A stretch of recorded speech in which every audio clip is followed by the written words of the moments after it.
So why did we choose this topic? When I heard about the ImmunoPET test, can I call it a test?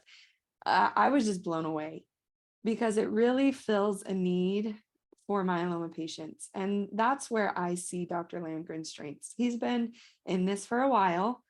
And through the course of his myeloma career, you can see how pretty much everything that he's done is for the patients. He really understands his patients. He values their time. He values their quality of life. He values getting to a myeloma cure. And I wanted to let him share with you part of his research that he's done and really show you how something like this could change the landscape of myeloma in the best way. I get to introduce him now to you. He is the professor of medicine, chief of the myeloma program, and the leader of experimental program at the University of University of Miami Sylvester Cancer Center. It is a University of Myeloma over there, probably. Dr. Landgren is a pioneer in the drug development and minimal residual disease, or MRD testing in myeloma. And in collaboration with colleagues throughout the world, he develops new strategies and continues to be a leader of using advanced MRD testing in clinical trials. Dr. Landgren, we are just so excited to hear from you today. Thank you for taking the time, and it's now yours to share. Thank you very much for those kind introductory words, Audrey. It's really a true pleasure participating here in your program. And thank you so much to the HealthTree Foundation for all your support. It's just a fantastic foundation you have. You're helping so many patients, and many patients telling me how useful they find these seminars, and also they go into your university, your educational library with all the videos and much more that you do. So thank you so much for helping all the patients out there. Yeah, so I have been a doctor for quite a few years, and I have really been interested from the very beginning in translational studies. And I've been interested in developing a lot of investigator-initiated studies. I spent, after my fellowship and my PhD in Stockholm at the Karolinska, I was a few years at the Karolinska, then I came to the NIH almost 20 years ago. I spent 10 years within the NIH family in Bethesda, Maryland. So I was at the NCI intramural program, and I've done many, many investigator-initiated studies. I got interested in MRD testing because already back in 2009 or so, we started seeing that close to 95% of our patients we treated in Bethesda started reaching complete response. This was like very early on. We had access to really amazing drugs early on. So I was thinking, if every patient is in a complete response, we don't have to check for that anymore, because we already know the answer is they are in complete response. So what we need to do is to see if we can look deeper and beyond, and see if that also has a clinical implication. So we started looking for residual disease, and we started developing what people eventually called MRD testing. We started looking in the bone marrow, we looked in the blood, and we looked with different technologies. I was always thinking that what happens if the test is negative? If you do a test somewhere else in the body and you find it there, there is the possibility of this sampling error or false negative. So I was wondering if we could marry some form of a global test with some form of a targeted approach. So that really was the idea I was thinking about for many years. When I came to Sloan Kettering, I was recruited there in 2014. I started working closely with the molecular imaging program. And I put together some slides to show a little bit on the background and also the study that we have open, and you asked me to present. So I'm going to share my screen, Audrey. So I think you can see my screen now, right? Yes, yeah, looks great. I first of all want to show a little hello picture from our team here. We have now 7 doctors. I was the second to join here about 2 years ago, and we are going to recruit additional probably 2, 3, 4 doctors in the coming 18 to 24 months. So we believe in 3 years we are going to be at least the same size as we were at Sloan Kettering. So it's a very large program here. So turning to the topic of imaging, we have known for a long time that X-ray is not really a very sensitive technology. If you do a skeletal survey, you have to cover every bone in the body. But in fact, the insensitivity is quite striking because you have to have at least 30% of the bone being eroded. That means that the disease has to eat through a third of the bone for that to show up. And you can also not use it if you want to look for response to treatment, because it's very insensitive to determine if it's 30 versus 50 or 40%. So it's quite non-specific test. It's not very sensitive, and it's no longer considered to be the gold standard in myeloma. The CT or PET CT is a much more sensitive technology. It's been estimated that it's about 30 times more sensitive than regular X-ray. And when I say 30 times, that refers to the CT component. But as the word indicates, PET CT has two pieces. The CT is the images with the CAT scanner, and then the PET is the tracer. And the regular FDG PET CT that's used around the world is actually an injection of glucose. And the glucose gets absorbed by the body, and most cells in the body, if not all, like to eat sugar. So the idea a long time ago was, if there is a disease process, if there is a process eating more sugar, that's something that is suspiciously malignant. But the problem is that there are a lot of other things that like to eat sugar. For example, if there is an infection in the body, if there is inflammation, that would also attract a lot of glucose, because the immune system would go there, and the immune cells, they need to eat in order to do their job. If a person were to fall and have a trauma, that would also lead to bruising, and that would also lead to the same thing, that the immune system would go there to clean up after the trauma. So for that reason, it's not a very sensitive or specific technology. When it comes to myeloma, myeloma is actually not eating as much sugar as many other diseases do, malignant diseases. So if you image, say, 1,000 patients with myeloma, up to 300 of them or more even may not have any uptake in the myeloma cells, because they eat so little extra glucose compared to the surrounding cells, so you will not be able to tell with your eye if they are there or not. So that will actually be a false negative. So we have both false negative and false positive. The last standard technology that's out there is MRI, and it's more sensitive than X-ray. You can also look for soft tissue changes, and you can see in this picture that in the bone marrow there are changes, and you can see in other soft tissue in discs and so forth if there are changes. You can use this for prognostic analysis and things like that. It's a very good technology to use if you want to look, for example, for tissue that is embedded around the bone structure, such as in the spine. If you look for nerves that are compression of nerves, the spinal cord and things like that, MRI is excellent. Also, if you want to image another person who has some neurological disorder, to do an MRI of the brain could be very, very useful. But for myeloma, it again is problematic that it may or may not give you the right answers. It's not as sensitive or as specific as you could do if you had a more myeloma-directed imaging modality. So these are the reasons behind what we developed. So what we did was that we initially developed our own antibodies. We worked with Rockefeller University in New York, and we developed CD38-targeted, and we also made BCMA-targeted antibodies. And also there were GPRC 5D-targeted antibodies. And we labeled them with something called zirconium-89. And this was linked through a chelator that was bound to the antibody, a DFO chelator. On this slide, you see Zr-daratumumab that has been conjugated with this DFO chelator and then labeled with a zirconium-89. So after we have spent all the time developing the antibodies, making them and trying them out, we eventually decided to go back to an off-the-shelf antibody, which was Zr-daratumumab. The reason for that was that practical. We were thinking, if this really works well in our planned preclinical analysis, if we can make this work in the mice, if we were going to give this to patients, in order for us to give our own antibodies, there will be massive amount of filing, reporting to the FDA in order to prove that the antibodies are safe.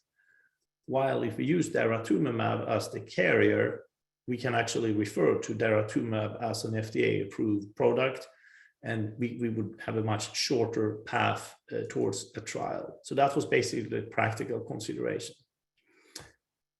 Here you see a picture from our preclinical work that we did. On the top, you see 2 mice, and it says OPM2.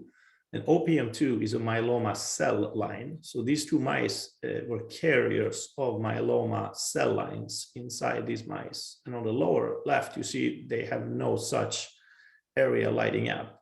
So they do not have myeloma, these 2 mice on the lower left. Now, after we have injected the antibody that was labeled with the zirconium 89, what we do see is on the upper right that there are areas that light up in the bone marrow, but in the lower right, there is no such. So when you have myeloma in the mouse, you inject the antibody, it lights up, but it doesn't light up in the negative mouse, which is obviously very important to prove. And we did many, many more experiments, many mice. We have studied this in different ways. So here you have this, the same type of picture as you saw on the upper right there. There was uptake of antibody in the bone marrow. So it shows that where there is myeloma, there is antibody.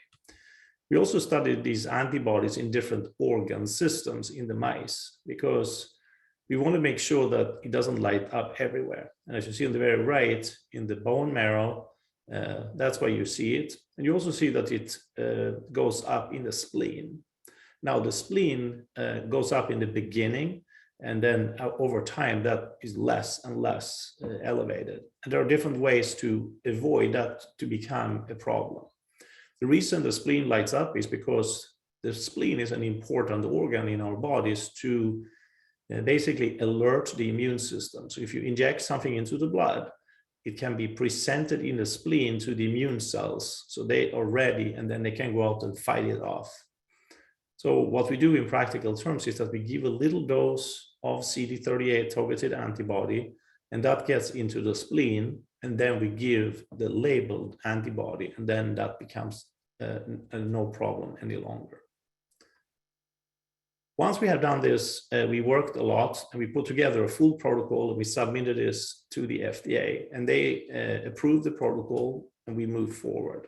And we did this when I was at Sloan Kettering, and I worked very closely with Jason Lewis in the laboratory with the animal modeling for imaging, the preclinical development. And I worked also with Wolfgang Weber, who eventually left New York and moved back to Germany. And then Gary Ulaner joined the group. And Gary is a molecular imaging expert. So Gary and I carried forward this clinical protocol. So here you see from the first round of the imaging in humans, how day 1, 3, 6, and 7 in the same person, we gave an injection, and after 1 day, after 3, after 6 and 7 days, the patients, they agreed per this protocol to take pictures. And we found out around day 6 or 7, that's when you have uptake of the suspicious disease areas, but there is less, say, in the spleen and in the blood. So you can see how the pictures get better after about 1 week. And here I highlighted just as an example where on the right, on the lower right, there's a round dot. Here you see the antibody. And in the middle, if you move a little bit to the left, there's a hole in the bone. And then move to the very left, you see the combination of that black dot and the image in the middle. That's the left. It's called a fused image when you combine the two. And it has color coding. That's why it looks a little different in color. So if you look at a person imaged with this technology, if you just look at the CT component, many centers around the world, including here in the United States, they do low dose CT. They don't do PET CT, just low dose CT. And this is what it could look like if you do a low dose CT. So if you look at this and you use your own imagination and wonder, is there disease in this bone or is there no disease in the bone? And this is obviously what the radiology doctors are looking at every day when they're looking. And you see that there are areas in the bone that look thinner, look suspicious for disease. But when I show you the animation here, maybe more disease than you actually were thinking. So all this that lights up is actually antibody. So the antibody adds really whole new dimension of detection of suspicious area. Here is another illustration, and I focus on two of these areas. One is in the left scapula bone, and I show here in the panel that lights up and there is a hole in the bone. So the orange circle there is antibody, and a little hole to the left, that's why there's a hole in the bone. And then similarly, if you look here, this is on the 8th thoracic spine in the back. There is also a destruction. There's a transverse process with a little lesion. It lights up, and then you see there is also a corresponding hole in the bone on the left. The last picture I have here is the same person was worked up with a standard of care, same around the world, FDG PET-CT. This is the standard that you can order in technically any hospital across the country, and radiology programs that have this as a freestanding service. This is what people refer to as a PET-CT. This patient was tested, found to be negative, and 1 week later, this person was enrolled on the trial, and these are the results from this zirconium-89 labeled CD38 antibody. So there are many areas that light up. So the same person evaluated 1 week later with the antibodies. Because there is very little glucose uptake, you don't see it on the left, but the antibodies, or they are ignorant if there is glucose or not. These are just antibodies. So if they're all CD38 targeted structures, they would bind and then they would light up. So I was asked to put together these are the last pictures I had, a little bit of information on this ongoing study we have. So we have an ongoing study that is designed to determine the clinical value of this antibody labeled imaging or ImmunoPET as a potential tool to characterize pockets of residual disease. Imaging should be done prior to therapy.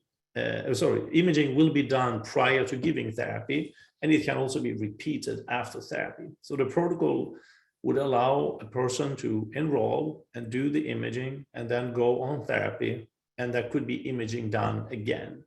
It is not mandatory to do it again. If the person does not want to do it, obviously we will never force anyone ever to do anything, but the imaging can be repeated. It has to be done within 12 months, the way the protocol is written, and that's how the FDA has approved it. Standard of care testing will be performed to compare it to this. So that would include an FDG PET-CT and blood work and things like that. So this protocol calls for a standard FDG PET-CT to be done within about 3 months before enrolling on this protocol. If the person has residual areas after this testing has been done, if the individual gives permission, the protocol would allow us to do image-guided biopsies, and that can be used for whole genome sequencing and other types of profiling assays that we have on the protocol. So it basically means that a person could decide to go on this protocol, be imaged, be treated, and be re-imaged again. And if there is one area that still lights up, or if there are two, let's say, if the individual would give us permission, we could do image-guided biopsies, and we could try to characterize that disease and see how that disease, what that looks like. Why is that still there? Why did it not go away? And if we can do that for many patients, maybe that will give us insight on a common denominator that could help us to get rid of those pockets that don't go away. So that could be a way to try to develop curative approaches. That's why we have done it this way. So if anyone is interested in this trial, I could see patients here in Miami I can see either in person, that will be here in Miami, or also televisits with me. And I do have a patient coordinator. Her name is Miss Tia Montgomery, and her email address is here on this slide. Also, my research manager, Miss Michelle R. Morgan, could be contacted, and she can send a copy of the consent of the study.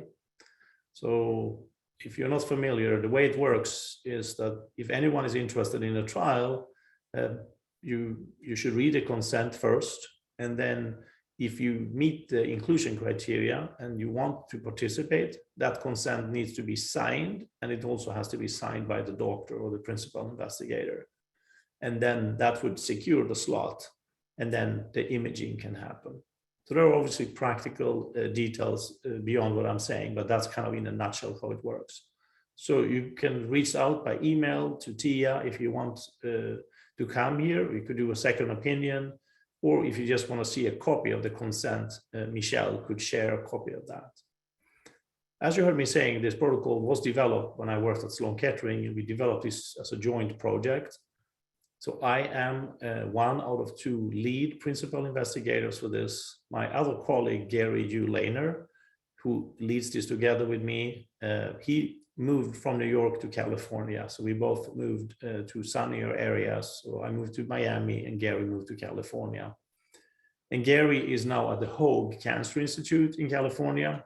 And he also has available slots for the study. And I put Gary's email here. He could also be contacted for patients who live on the West Coast. The trials, similar to any other trials, has eligibility criteria. They are very, very simple. The patient has to be 18 years or older. The patient has to have a diagnosis of multiple myeloma.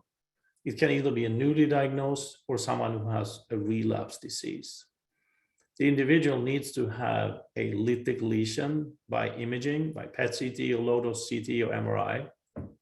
And to go on the trial, those images should be done within 3 months. The reason I wrote it this way on the slide is because if someone was diagnosed many years ago and there were lytic lesions, and now maybe there are some rising markers, maybe there are some symptoms, maybe the individual is potentially interested in being imaged with this technology. Images have to be done within 3 months before going on the trial here. But if there were images before showing lytic lesions, unfortunately, the lytic lesions will never go away, but it probably doesn't matter. It has no clinical implications. But that's how the protocol is. So if someone did imaging before and had lytic lesions, it's 99% probability that there still will be at least all lytic lesions, and that would be part of the eligibility criteria. The way the protocol is written, and this is how we negotiated this with the FDA, is that the patient that is participating in the trial should potentially consider starting a new therapy. That means that the imaging will be done to rule out evidence of a relapse or early new disease presentation. So that could be, say, manifested by some symptoms or rising labs or things like that. So as you can imagine, there's a little bit of a gray zone here. So if someone is feeling good and is on maintenance therapy and wonder if he or she could enroll on the trial, this criteria here, changing therapy, would then say, well, you're not planning on changing therapy potentially. Well, if the individual has some back pain or some other pain from some other part of the body, well, maybe that could potentially be disease, and then these criteria would be fulfilled. So that's kind of how that goes. If there are markers rising, if the light chains are slightly up or the M spikes are a little bit up, this could also be done. So really what this is all about is that the FDA said to us, don't just image people who have no detectable disease, who are doing really well and have no other issues. So that's kind of how that goes.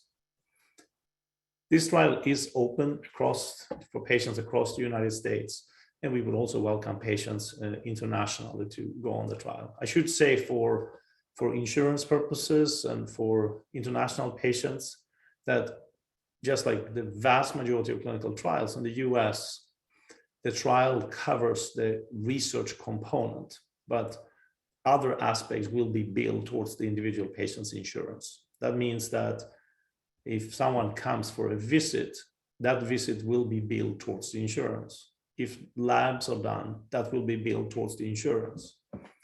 If a regular PET CT is done in Miami, let's say, that will be billed towards the insurance. If regular PET CT is done at home within the 3-month window before going to Miami, that would be billed towards the insurance. But the research PET CT with the ImmunoPET, that will be 100% covered by the grant for the trial. And any research components that will be covered by the grant for the trial. And it's a very costly trial. So this is a many $million project that is funded through this grant. But all the visits and all the standard things are standard of care towards the insurance. Research is covered by the trial. So with that, I would like to thank all my colleagues, all my collaborators in Miami, across the US, internationally, all the funding support. Again, I have best wishes from the team here in Miami, and I thank you so much for your attention. I'm happy to take any questions you may have, Audrey. Oops. Awesome. Thank you so much, Dr. Landgren. Every time you present about it, I just get more and more excited and just grateful that you're willing to do this work. We do have a lot of questions, but to our audience, keep those coming because we're excited to answer them. So by far the most common question asked right now is when people will be able to request this in their facilities. Now, I know that you and I's answer, we wish we could say tomorrow, but what is it going to take to get this test more widely available and standardized? Yeah, so this is a similar type of situation as it is for, say, a new drug, that you need to prove that it's safe, which I think we have already proven with this, that we have not had any safety issues, but we need to complete the study and show that for the whole study. And I'm convinced that's what it's going to show. You will also have to show that there is a meaningfulness in terms of sensitivity, efficacy, and that is really what the trial is all about. It looks like that, but we need to do the trial to really do it. And once that's done, that can then be kind of concluded. Now, this is not a registrational study. And Zr-daratumumab is not owned by the university. Zr-daratumumab is owned by Janssen Pharmaceuticals, which is part of the Johnson & Johnson company. So we can use any antibody, any researcher could do that, but you cannot bill for it. But you could do research with it. So we have used it as a vehicle. But really what this means is that we or other groups or other companies could develop other vehicles like this. You could develop other antibodies. I mentioned we made our own antibodies.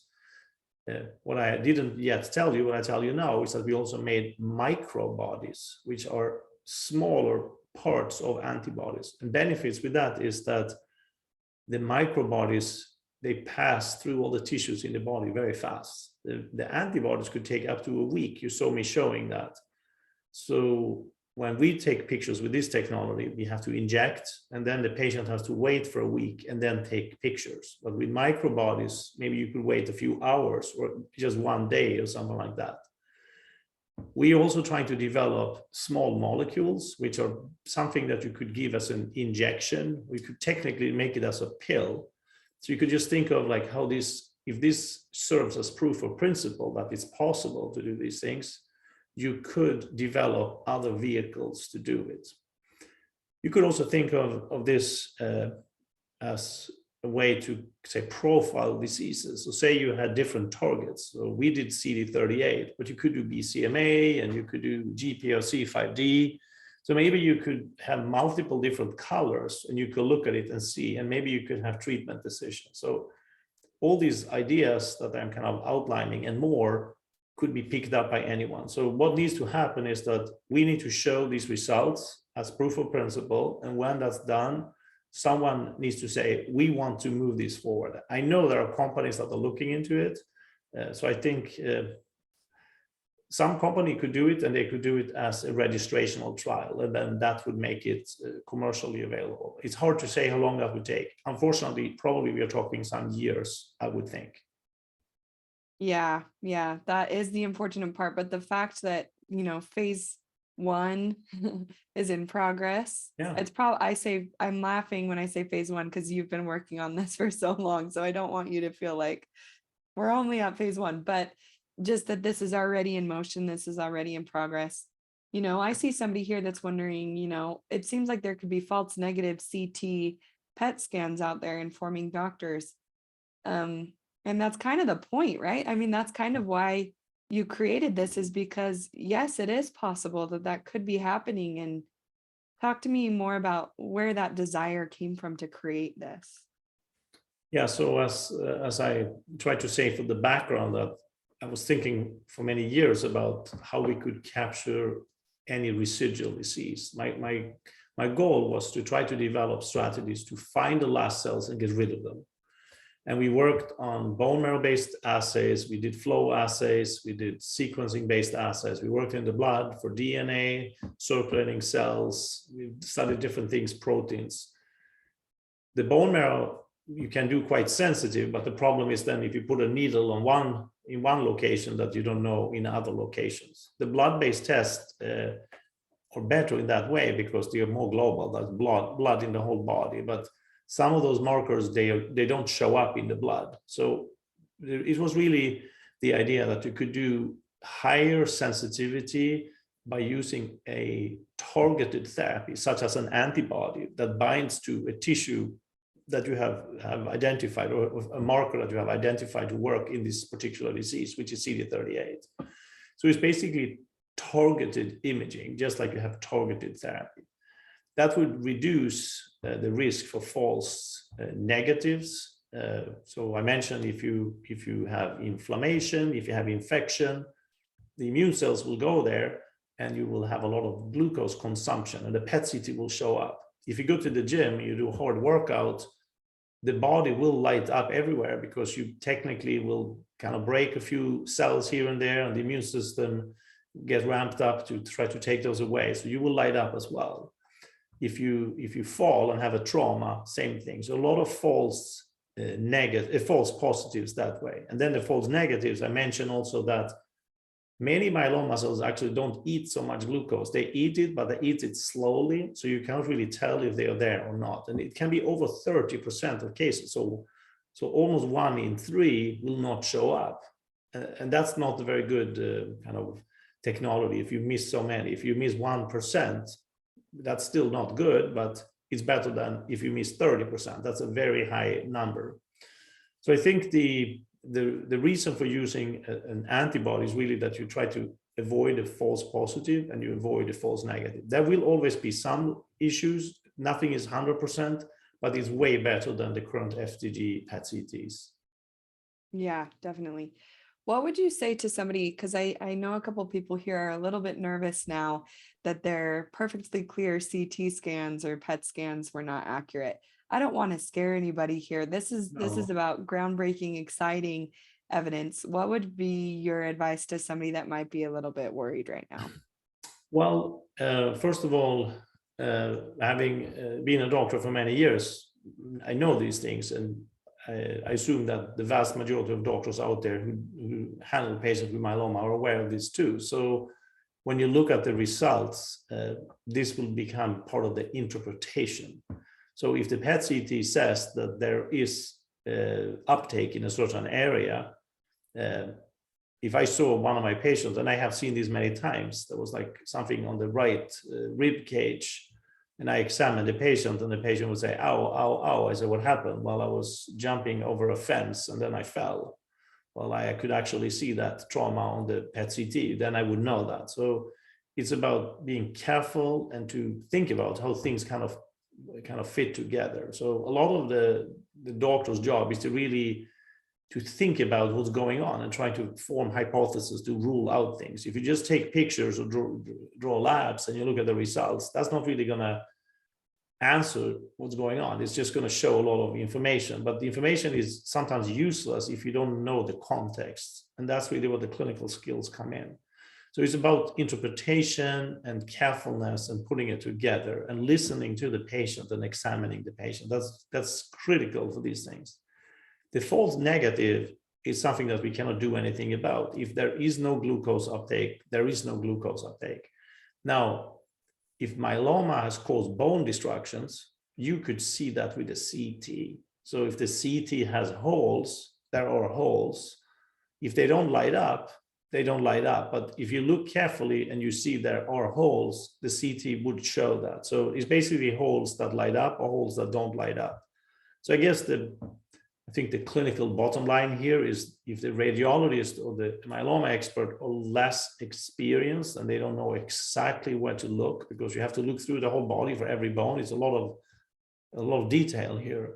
So if you don't know exactly where to look, you may not recognize that there maybe is a little hole. If it lights up, that would draw your attention and your eyes would go there and you would look there. So I think in general terms, I think there are very few cases that are missed like that, but theoretically you could envision that. And that would be a reason to have a more sensitive technology. But I think in practical terms, I think the FDG PET CTs, the way they are right now, they are for sure very safe. They are FDA approved.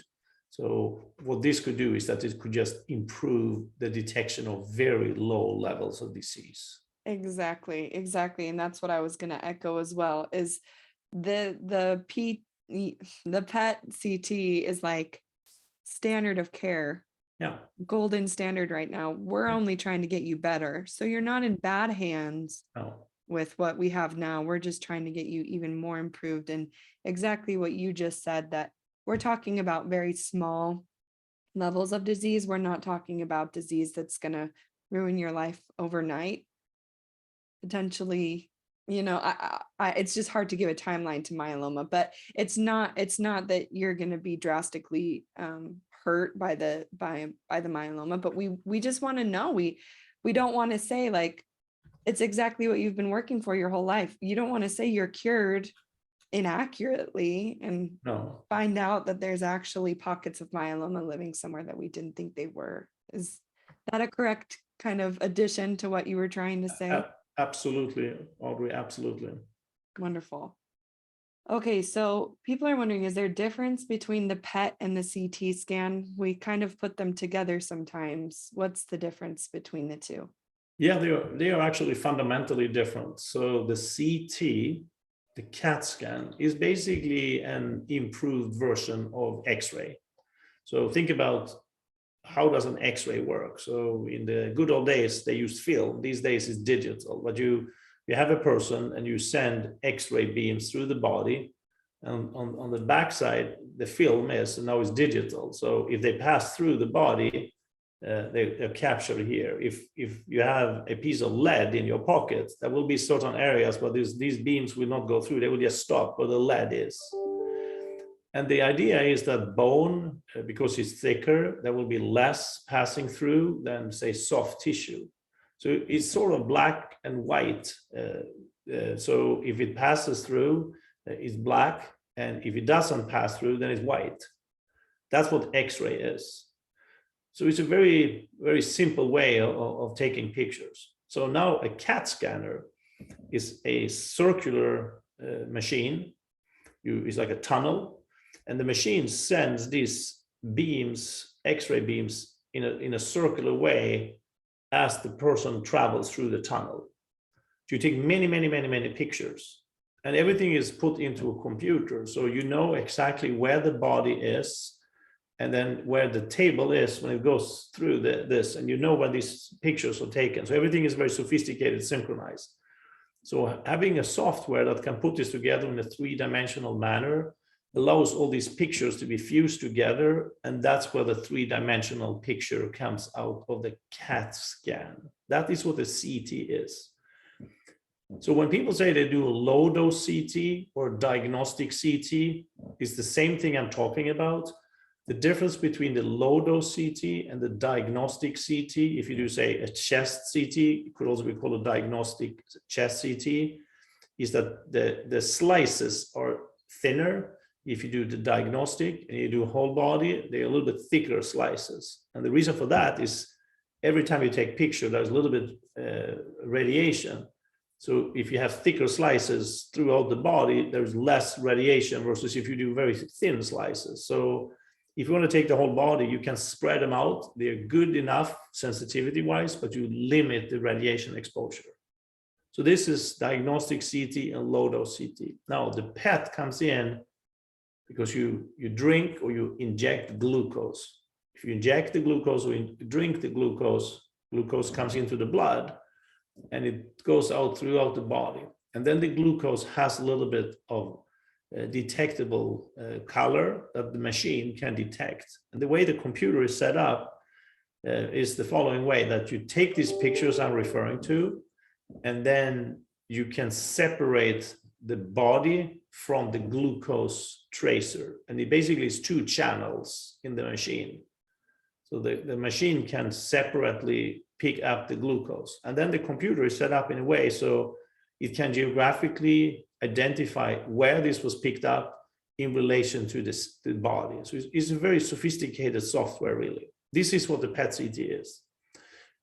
So if the cells don't eat glucose, you won't see glucose. And that's the false negative, the 30% I'm talking about. And if you have other reasons for having glucose uptake, such as you have trauma or inflammation, infection, it would light up. So that's all this is in terms of interpretation, right?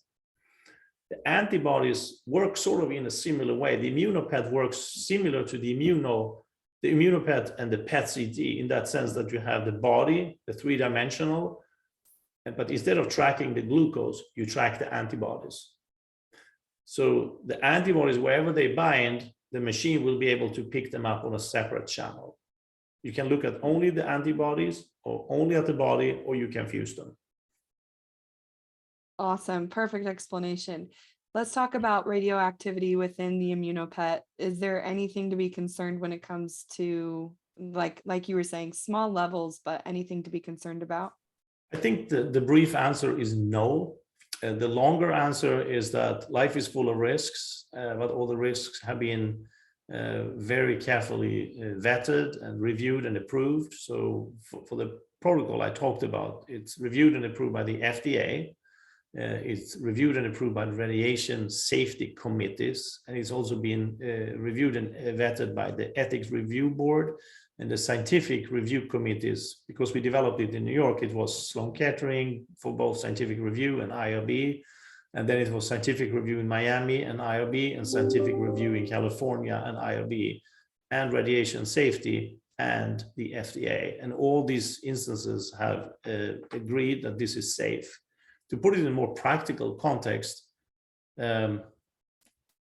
we are allowed to write protocols if we want to study things for research, and we can have healthy volunteers to participate if people want to be part of that.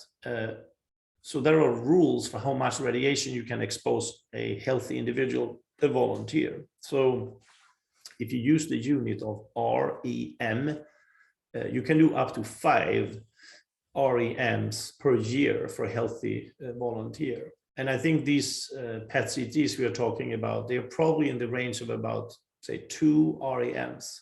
So you could do multiple of these throughout many years. Even in a healthy population, it would still be considered to be within the kind of safe and considered to be reasonable amount. Probably is way higher than that. It has to go in order to have clinical implications, but the cutoffs are set very, very low for safety, which is a good thing. Yes, exactly. Great thing.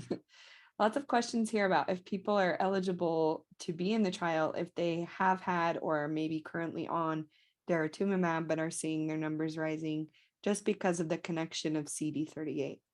Yes, that would not be an exclusion criteria, and you can go to that, or you can go to other therapies, so you can be on it. That should not be an exclusion criteria for that, for this protocol. Great. And you mentioned earlier, people in remission or incomplete response maybe have even tested MRD negative in the past.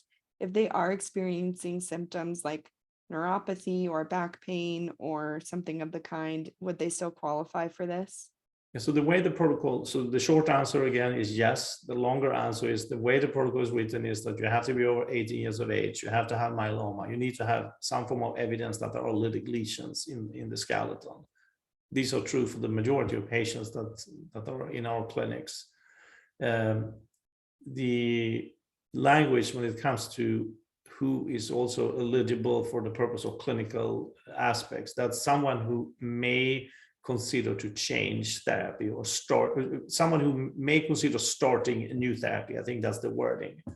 So that means that someone who's newly diagnosed is considering to start new therapy. A newly diagnosed person could do imaging, but also someone who is on therapy could do it because he or she may have a recurrence. Now, as I said, if you are doing well, all your labs are fine, you're in CR, you're MRD negative. If you wanted to test and make sure there is no disease, the protocol would say that if you consider changing therapy. Now, if you say that you obviously cannot make this up, but if you tell us that you have some new pain in an arm or a leg or a back and you're not really sure, could we interpret that as a potentially changing therapy? And I think we would be reasonable, but we obviously don't want people to lie and tell us that they have symptoms they really don't have. But that's how that goes. Yeah, because I mean, anybody who is experiencing these symptoms, it's very common to be like, is it coming back? Is this happening to me? Exactly. This is scary, and so what a beautiful way to be able to be like, let's test, let's see, because nobody would want to purposely prolong, trying to detect a relapse. At least I don't think. I agree with that. So yeah, so that's kind of the longer answer. Yeah. Question here is how many people are going to be enrolled in this trial and how many spots are still available, at least in the Miami location? So we should have about at least 20 or so more slots. We had initially planned to start this about 1.5 years ago with full speed, or 2 years ago with full speed. But then because of COVID, everything was delayed. But now we are enrolling patients with high speed, but we probably have at least another 20 slots. And the reason I say at least is because if we continue to image and we see that this really looks very promising, which for now, that's what we see. We have not made any formal decisions, but we may decide to expand the sample size, so we could add another 50 or so. But that's something that we need to decide. It's an expensive thing for us to do. Mm-hmm. But we may do that. But for now, there should be at least 20 more slots here. And what is the target sample size currently? So in the study, I think it's between 60 and 80 patients, something like that. Okay, that's a great start. It's exciting. A couple Florida natives wondering, can they only get can they only get these images done at the Miami location, or is satellite clinics okay to get certain labs or tests? So the imaging is very, very specific. It's quite complicated to do the study. And then it comes also back to all the regulatory and the approval processes. So everything has to be done by very, very tight regulations. So for that reason, we can only do images in our machines in Miami. So at the University of Miami, that's the only place we can do it. So we cannot do it in the satellite. So someone has to come in. We have to give the injection with the antibody. And just as a practical kind of detail there, it's about 1% of an infusional treatment dose of Zr-daratumumab. So it's really a very, very small amount of antibody, but that will have to be given.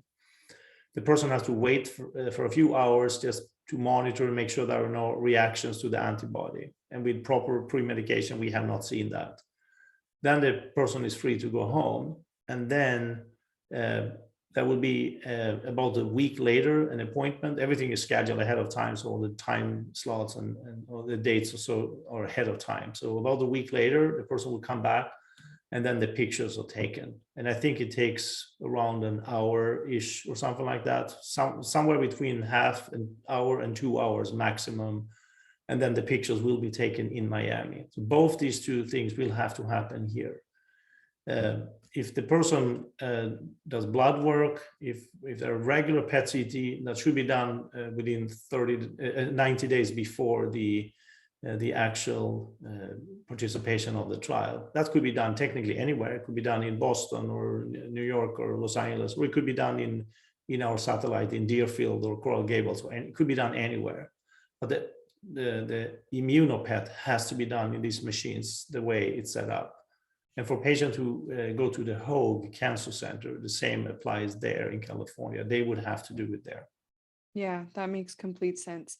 My mind automatically goes to, when we talk about things like this, ImmunoPET, mass spectrometry, things like this, it takes very educated and specialized people to be able to run these tests correctly. Mm-hmm. Do you see that as a hindrance in this specific case of the ImmunoPET of being able to get it standardized and more widely available? I think the way we have set it up right now, there are still a lot of research things that happen on the back end, but I think if this were to go all the way forward, which I hope it will, that will be part of the development mission to standardize a lot of the steps and to basically just make it easier. And I mentioned that we could do microbodies or small molecules. Those could be easier to give because you don't have to go back and forth. So just thinking about practical things, but in reality, this is how everything is. So think about Velcade. It was approved 2003 as a drug. It was given twice a week. Many times we give it once a week. So it's more easy for patients. Cofilzomib was given twice a week. It's given once a week. And so forth. Like a lot of things are just made simpler. Zr-daratumumab was given as an infusion. Now it's given as an injection. Same thing. So it takes first like proof of principle, and then you improve, and then you make it easier. Right. You have to have your baseline as kind of like the springboard to further acceleration. Yeah, makes complete sense. Thank you.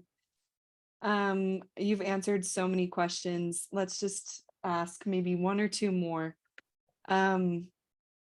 So question here, you came specifically to our non-secretory chapter to come talk to them about this amazing test, but how do you see this changing things for non-secretory patients in terms of their constant need for these PET scans and bone marrow biopsies? Do you see it evolving into a replacement for either of those?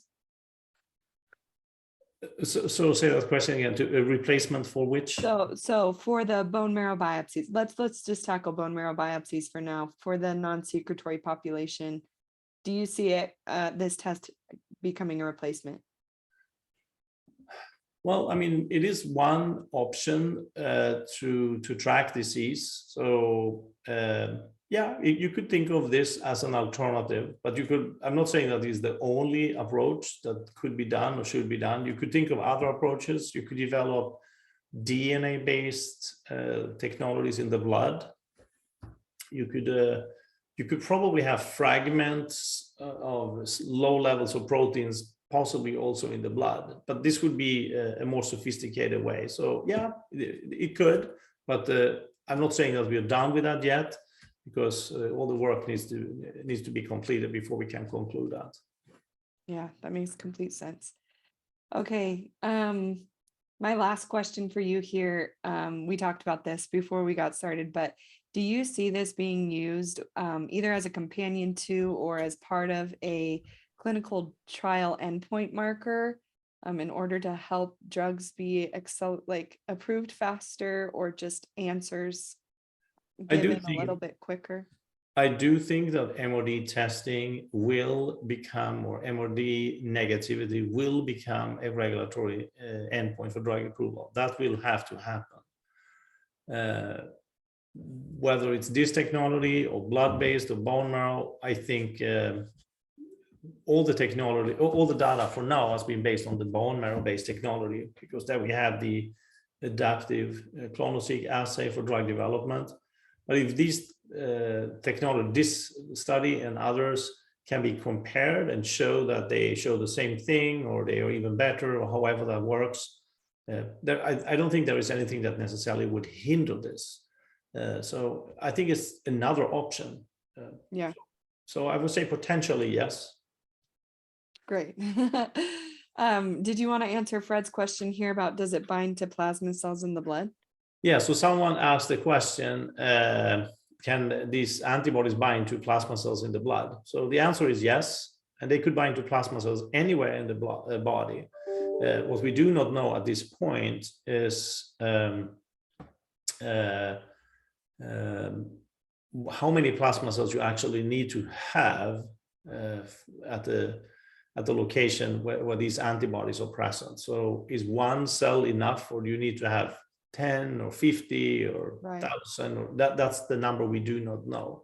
So I think part of the continued work for us will be to try to figure out what the sensitivity, the threshold is. So I do think that they can pick up in the blood, but how we're going to interpret that and how many cells you need to have in order for it to show up in the blood, that's something that we still don't know. Yeah, yeah. Well, I'll finish with Giselle's comments here because I've talked to her personally about this trial. She's so excited and working to be on the trial. She's almost there, and just wondering how we could get other doctors to develop the same empathy that you have, Dr. Landgren. You're wonderful. It's so hopeful to be able to talk to you about the future of myeloma, just how far you've come and the hope that you have for the future. It's just inspiring. So thank you so much for taking the time to be with us here. And I'm going to close with a couple of outro announcements, but you're now free to go. So thank you, Dr. Landgren. We appreciate you. Thank you very much, Audrey, and thank you to HealthTree for inviting me. It's a great pleasure. I hope to see you soon again. Thank you. Thank you. Thank you so much. To my audience, I'll just finish up with a couple of outro announcements. You can join us again. We're going to meet every other month, and somehow every other month means that we'll be meeting at the end of June. I don't know if 2023 is flying by for any of you, but it's mind-blowing for me how fast this year is going. We're going to be discussing one of the questions that I just discussed with Dr. Landgren. He's very hopeful in this aspect, but different myeloma specialists always have different opinions. We're going to be discussing, should MRD status be used as a clinical endpoint of trials, and when do we think this is going to be happening in terms of standardization? We also have a minimal residual disease group. If you have questions that you want to ask this community in between our bi-monthly meetings, you can do that by joining our Connect group. It's just a social media platform that we have within the HealthTree Foundation. I'll be including that as part of our follow-up email. And other upcoming events you may be interested in. Tomorrow, we have a discussion in our non-secretory myeloma community about clonal evolution, how it's possible. The next week is somehow May, and we're going to be discussing on Tuesday about reducing medical and other debt through negotiation. And then on Wednesday, we're going to be doing a live demo exercise. It's been a long time since we've done one of these together, so I'm really looking forward to it. The link to sign up for any of these events and even more events I did not mention is found at the bottom of this slide and will be included in our follow-up email. Another thank you to our sponsors, Amgen, AbbVie, Adaptive, Janssen, Genentech, and BMS. And thank you to each of us for helping us build this minimal residual disease community. I'm grateful to each of you, and wasn't it a pleasure to hear from Dr. Landgren. Thank you all. Hope you have a great rest of your day. Take care, everyone. Thank you. Bye-bye.